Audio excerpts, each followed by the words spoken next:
Notre invité Éric Zemmour, bonjour. Bonjour. Éric Zemmour, le suicide français chez Albin Michel, voilà un livre qui cartonne.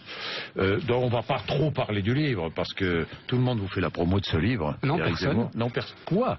Comment personne? Non, je veux dire, on ne fait pas la promo. Oui, on fait la promo. On m'interroge sur le livre, et en général, on m'interroge pas vraiment sur le livre. Ah bon? Oui. Mais même vous avez dit que vous aviez hésité de m'interroger, de m'inviter. Non, vous savez, ici, c'est moi qui décide. Ah ben justement, vous avez dit que vous avez hésité, je me demandais pourquoi. Vous voulez que je vous raconte tout et qu'on raconte tout aux téléspectateurs? Allez-y. C'est vrai que je voulais vous inviter mardi dernier, et puis on s'est croisés dans la semaine. Absolument. Hein, dans une émission de télévision. Avant, c'est à vous. Et vous m'avez reproché de ne pas vous avoir invité. Alors vous m'avez dit, vous avez invité Edwy Plenel et vous ne m'invitez pas. Je vous ai dit, vous m'avez dit, oui c'est intéressant, vous m'avez dit, je ne défends pas d'idées contrairement à vous. Et je vous ai répondu non. En choisissant vos invités, vous défendez des idées. C'était ce que je choisis mes invités quand je veux. J'espère bien. Éric Zemmour. Ah bah vous voyez, je suis ravi. Donc vous voyez bien. Mais rien à voir avec Edwy Plenel. Ah bah je suis d'accord. Ça je suis d'accord avec vous. Vous êtes bien d'accord? On est bien d'accord. Vous n'avez rien à voir avec Edwy Plenel. Non, rien à voir avec lui, et mon livre n'a rien à voir avec lui. Vous ne l'aimez pas? Vous savez, je déteste personne. Je suis en désaccord, c'est pas pareil. Vous détestez personne? Pourquoi êtes-vous là, d'ailleurs? Selon vous, pourquoi est-ce que je vous ai invité? Voilà une bonne question. Oui. Parce que mon livre vous a plu, 1, 2, parce que mon livre a du succès, 3, parce que... Vous croyez qu'on a besoin... J'ai besoin de vous pour avoir du succès ici? Ah non. Bon, alors... Non, vous voulez comprendre pourquoi il a du succès. Je voudrais savoir qui vous êtes, Éric Zemmour. Moi, je voudrais savoir, oui, et je voudrais que vous me parliez de vos idées, parce que c'est ça qui m'intéresse, c'est vos idées. Oui, parce que qui je suis, ça n'a pas grande importance. Mais si, qui vous êtes, si, c'est intéressant. Mais c'est intéressant, vous êtes un agitateur d'idées. Oui, si vous voulez. Vous êtes historien? Non, pas historien professionnel, j'aime l'histoire, c'est pas pareil. Vous aimez l'histoire, vous êtes journaliste? Oui, en tout cas... engagé? Engagé, absolument. Militant? Non. Militant, ça veut dire encarté dans un parti. Non. Ou sympathisant? Non. Non, je suis un homme libre comme vous, moi. Un homme libre avec toujours les mêmes idées, quand même. Mais la liberté, ce n'est pas ne pas avoir d'idées. C'est au contraire le contraire. Au contraire, ne pas avoir d'idées, c'est être aliéné. Et donc, ce n'est pas être libre. Avoir des idées, c'est être libre. Parce que justement, c'est avoir réfléchi et avoir assumé ses propres pensées. Oui. Libre d'avoir certaines idées. Non. Libre et de ne pas défendre d'autres idées. Non, Jean-Jacques Bourdin. Libre et de ne critiquer que certaines idées. Libre parce qu'on défend certaines idées. Pour moi, la liberté, ce n'est pas le vide, ce n'est pas la vacuité des idées. Au contraire, la liberté, c'est justement l'engagement derrière des idées qu'on s'est forgées. C'est ça la liberté. Mais qu'est-ce que vous critiquez aujourd'hui? Parce que c'est vrai que j'ai lu votre livre, Éric Zemmour. Vous critiquez cette France.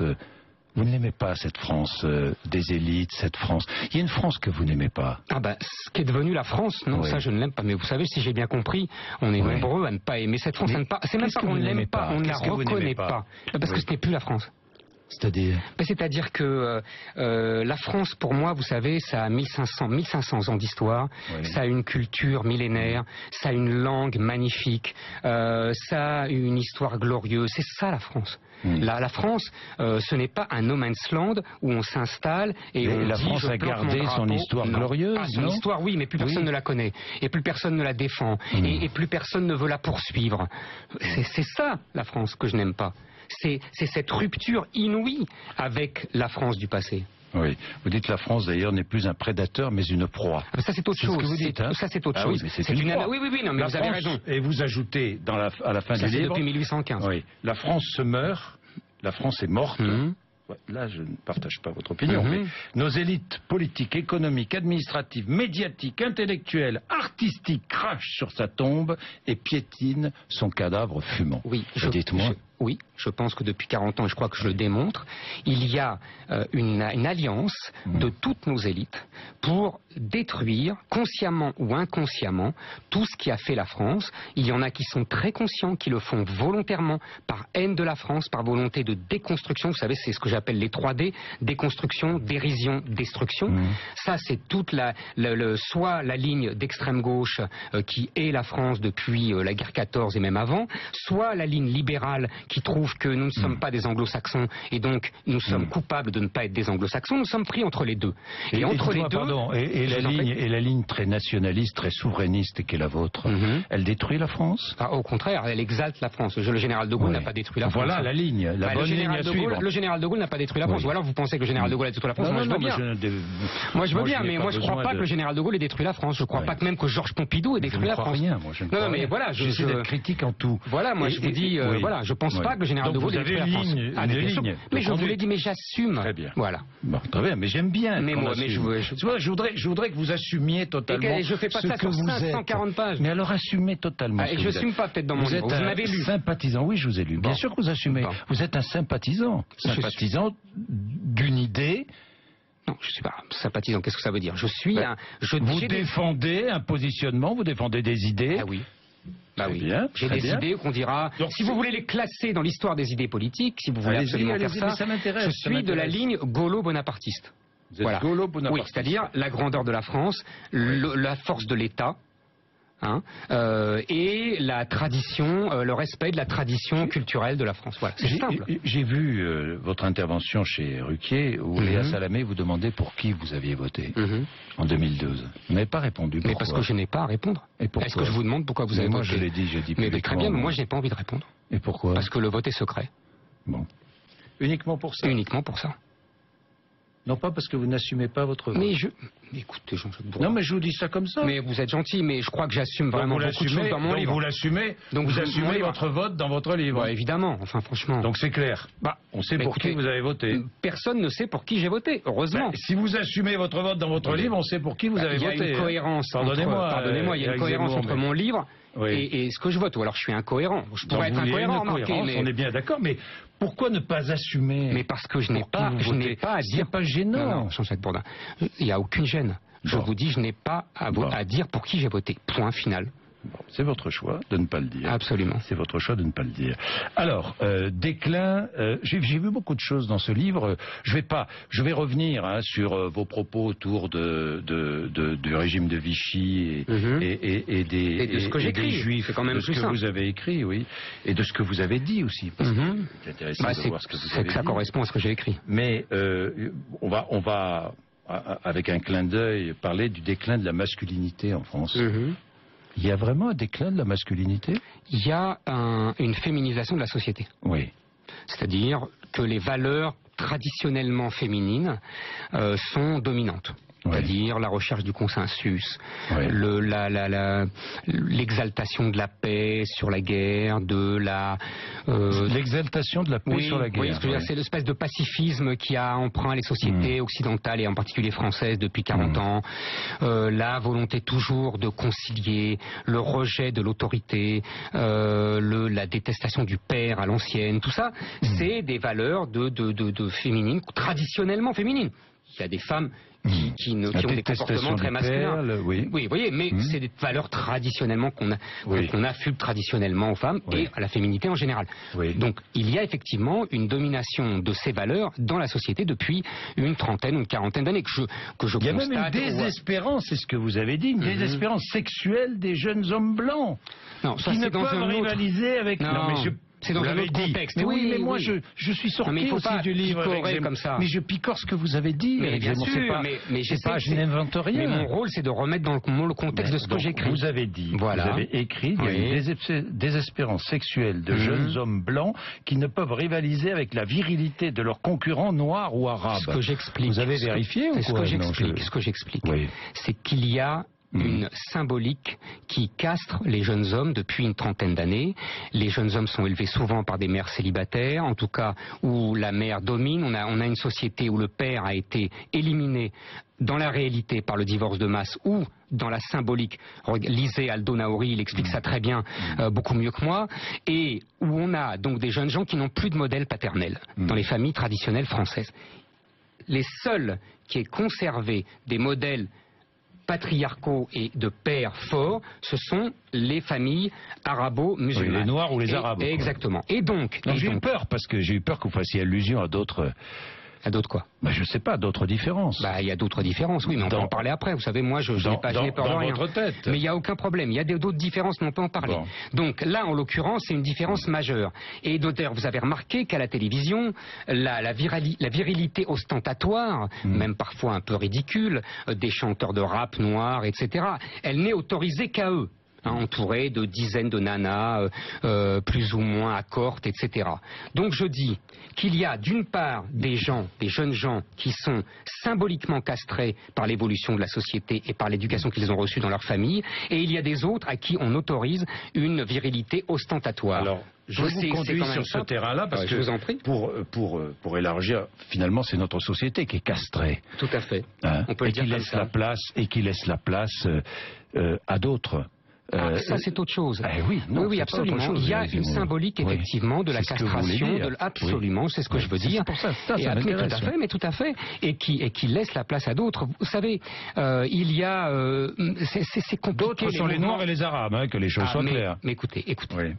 Ne tournons pas autour du pot. Qu'est-ce qui s'est passé depuis 30 ans? Qu'est-ce qui s'est passé depuis 30 ans? Il y a une immigration constante de populations venues du sud de la Méditerranée, donc soit le monde maghrébin, arabo-maghrébin, soit le monde africain, qui est petit à petit arrivé en France avec ce que moi considère comme une grande catastrophe, une grande erreur de Giscard d'Estaing et de Chirac, qui est le regroupement familial en 75. C'est-à-dire qu'à partir de ce moment-là, on est passé d'une immigration de travail à une immigration de peuplement.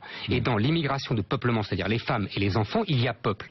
Et donc il y a petit à petit un nouveau peuple qui s'est imposé, qui s'est installé sur la terre de France. Le problème, c'est que soit ce peuple s'agrège au peuple français, soit il ne s'agrège pas au peuple français. S'il s'agrège au peuple français, c'est-à-dire que, vous savez, Malika Sorel, je ne sais pas si vous connaissez cette femme qui est tout à fait remarquable, qui est elle-même une immigrée, qui a fait partie du Haut Conseil à l'intégration. Elle a écrit un livre tout à fait remarquable sur l'intégration et l'immigration, je crois que c'est aux éditions 1001, mais vous retrouverez ça. Elle explique très bien qu'est-ce que c'est que l'intégration. Ce n'est pas l'insertion, vous comprenez, ce n'est pas l'insertion comme dans une société privée. C'est changer d'arbre généalogique. C'est-à-dire qu'à partir d'un certain moment, un individu qui vient d'un autre peuple, d'une autre culture, se dit « moi je veux m'agréger au peuple français ». C'est-à-dire que je veux que mes ancêtres, symboliquement évidemment, soient les Gaulois. Je veux m'approprier l'histoire de France. Je ne suis plus de l'histoire de mon peuple d'où je viens. C'est ça l'intégration, et donc ça passe par l'assimilation. Le problème aujourd'hui, on a un double problème, triple même, c'est que on intègre, on assimile des individus et non pas des peuples. 2, on a des élites, c'est pour ça que j'attaque les élites, qu'elles soient politiques, culturelles, médiatiques, journalistiques, etc., qui ont craché sur l'assimilation en l'assimilant, c'est le cas de le dire, à un corset colonialiste. Et troisièmement, on a tout simplement l'islam qui est une culture, qui est plus qu'une religion, qui est un code civil, qui est une histoire, qui est elle-même qui nous a servi. Qui nous a servi, c'est-à-dire? Je vous pose, est-ce qu'aujourd'hui nous sommes asservis justement par ces cultures venues d'ailleurs ou ces religions venues d'ailleurs? Nous sommes asservis, non. Nous risquons l'asservissement? Il y a aujourd'hui, si vous voulez, dans des endroits en France, dans des banlieues en particulier en France, il y a des banlieues où on n'est plus vraiment en France. C'est-à-dire qu'il y a des banlieues qui sont, et je vous renvoie au livre remarquable de Gilles Kepel, qui explique très bien comment les islamistes salafistes, vous l'avez reçu, ont islamisé, ont halalisé, du halal, certains quartiers et certaines banlieues. Donc là, à partir de là, dans ces quartiers-là, ce n'est plus la France, ce sont ce que j'appelle des républiques islamiques. C'est ce qu'on va aller, on va aller de plus en plus vers ça. Alors quelle solution? La solution? Quelle est la solution? Quelles sont les solutions? D'abord, je ne suis pas là parce que oui, je comprends. Vous n'êtes pas là pour apporter des solutions. On est bien d'accord. Parce que si on se met d'accord sur le diagnostic, les solutions seront évidentes. Non mais vous comprenez? Alors quelles sont? Alors si vous êtes d'accord avec votre diagnostic, j'espère bien. Oui, en général, je suis. Alors quelles sont vos solutions? Non mais moi, je vous répète, vous m'accordez que je ne suis pas là pour donner des solutions. C'est pas mon rôle. Vous êtes d'accord avec moi? Maintenant, si vous voulez absolument me faire, mais je vais pas, je vais pas. Si on est logique avec mon livre sur ce sujet, vous voulez dire, parce que ce n'est pas le seul sujet. Merci, il y en a d'autres. Ce sujet, c'est assez simple. Il faut arrêter cette islamisation de quartier et ce que Renaud Camus appelle le grand remplacement. Comment? C'est très simple. 1. Suppression du regroupement familial. 2. Suppression aussi de l'acquisition de nationalité par mariage. Vous savez qu'aujourd'hui, un tiers des mariages, sont avec des étrangers qui deviennent français. C'est-à-dire 90 000 sur 270 000, je crois, si mes chiffres sont exacts. Attention aux chiffres. Oui, il faut faire attention aux chiffres. Non, parce que vous avez raison. Trompé, mais oui, non, mais moi je suis pas un homme de chiffres, je suis un homme de lettres. Ça peut arriver à tout le monde, exactement. Vous avez vu même des candidats à la présidentielle, je me souviens chez vous, se tromper. Oui, ça. Donc, troisièmement, il faut rétablir nos frontières. Vous savez qu'aujourd'hui, tous les étrangers, les immigrés clandestins qui arrivent par Lampedusa, ils ne restent pas en Italie. Les Italiens leur payent même un ticket de train pour venir en France ou en Allemagne. Donc ça, il faut arrêter ça. Il faut simplement les renvoyer immédiatement comme fait l'Australie. C'est très simple, l'Australie le fait. C'est-à-dire que vous les prenez, la marine, on a une marine de guerre qui est une des plus puissantes du monde. Vous les prenez, vous les mettez sur les bateaux, vous les renvoyez d'où ils viennent. C'est ce que fait l'Australie avec l'Indonésie. Il y a des choses simples à faire. Il y a encore la suppression des allocations familiales, par exemple, pour les étrangers. Tout ça. Les étrangers en situation irrégulière, on est bien d'accord. Même en situation régulière. Pour moi. Même l'étranger qui travaille et qui cotise. Absolument. Parce que l'allocation familiale, ce n'est pas de l'assurance. C'est de la solidarité nationale. Pour rien du tout. Non, là, il cotise pas. Vous comprenez? Non, celui qui travaille en situation régulière quand il cotise pour l'assurance sociale et tout, il a le droit à l'assurance sociale. Vous comprenez? C'est pas la même chose. Les allocations familiales et l'assurance sociale. L'assurance et la solidarité, c'est pas pareil. On est bien d'accord. Voilà. Mais tout ça, attendez, faut être honnête. Tout ça aujourd'hui, je pense. Je ne peux pas faire des sondages, mais à ce que je vois dans les sondages, qu'il y a 70% des Français au moins qui sont d'accord avec ce que je viens de dire. Disons. Même si Marine Le Pen a un bel avenir. Hein. Mais il n'y a pas que Marine Le Pen, vous savez. Non, elle a un bel avenir. Mais je pense. Hein, c'est normal, on lui a laissé tout ça. Vous savez, c'était le programme. Vous avez vu. Vous pensez qu'elle a un bel avenir, avec Zemmour, Marine Le Pen. Jean-Jacques, vous avez vu l'émission avec Juppé la semaine dernière. Vous avez vu que Pujadas a eu l'intelligence de ressortir le programme du RPR en 1990. C'est tout ce que je viens de dire. Avec écrit, l'islam n'est pas compatible avec la République. RPR. Est-ce que l'islam est compatible avec la République, selon vous? L'islam salafiste tel qu'il est en train de dominer dans les banlieues n'est pas compatible avec la République. Tout simplement parce que la République, c'est la loi du peuple et que l'islam salafiste, c'est la loi de Dieu. Et que la loi de Dieu s'impose à tous. Donc, si vous voulez, à partir de là, ce n'est pas compatible. Bien. Je voudrais terminer quand même sur cette polémique autour des Juifs et de Pétain, hein, parce qu'on vous a beaucoup interrogé là-dessus. Vous regrettez ce que vous avez écrit? Pas du tout. Ou pas? Non, pas absolument pas. Absolument pas. Et tout ce que je lis, vous savez, Pétain a sauvé beaucoup de... Non, mais je me... Moi, je veux dire, il ne me démente pas, mais en fait, en disant que j'ai tort, il ne me démente pas. Est-ce que le régime de Vichy a sauvé beaucoup de Juifs français? Alors, oui ou non? Oui, allez-y. Vous êtes là pour répondre. C'est très simple, Jean-Jacques Bourdin. Il y a un problème qui est posé à tous les historiens depuis Paxton qui disent que Vichy a été un régime immonde, ce que je ne Vous êtes négationniste? Non, mais attendez, laissez-moi finir. Ce que je ne condamne pas. Je critique moi aussi les lois antisémites de Vichy, c'est-à-dire le statut des Juifs. Ça, je le critique aussi. Oui. Octobre 1940 et 40. Voilà. Donc je le critique et je le condamne. Je ne suis pas en train de faire de Vichy un modèle. Je ne suis pas en train de réhabiliter Vichy comme on me dit, c'est ridicule. Mais vous allez comprendre ma logique. Là, il y a un problème, c'est que la France est un des pays avec l'Italie où il y a eu le moins de Juifs exterminés. En Italie, il y a une explication. Hein. Oui, en Italie, c'est Mussolini. Absolument. Bien qu'il ait fait des lois antisémites aussi. Vous voyez, c'est compliqué la vie. Pas tout à fait. Le comportement de Mussolini et le comportement de Pétain. Pas vraiment. Vous allez voir. Vous allez voir. Oui. Donc, en France, il n'y a, si j'ose dire, parce que c'est horrible de dire ça, chaque homme tué est une horreur. Bon. Mais il n'y a que 25% des Juifs qui ont été exterminés. Sur 330 000 Juifs présents en France, il y a eu 75 000 envoyés en camp et exterminés. Donc les historiens depuis Paxton ont un problème et Serge Klarsfeld a résolu ce problème en disant c'est les Français qui ont été formidables, ils ont sauvé les Juifs restants. Sauf que c'est gênant parce que, je vous donne un exemple, en Hollande, il y a 2 fois plus de justes, vous savez, les gens qui ont sauvé les Juifs, qu'en France. Et pourtant, en Hollande, 100% des Juifs ont été exterminés.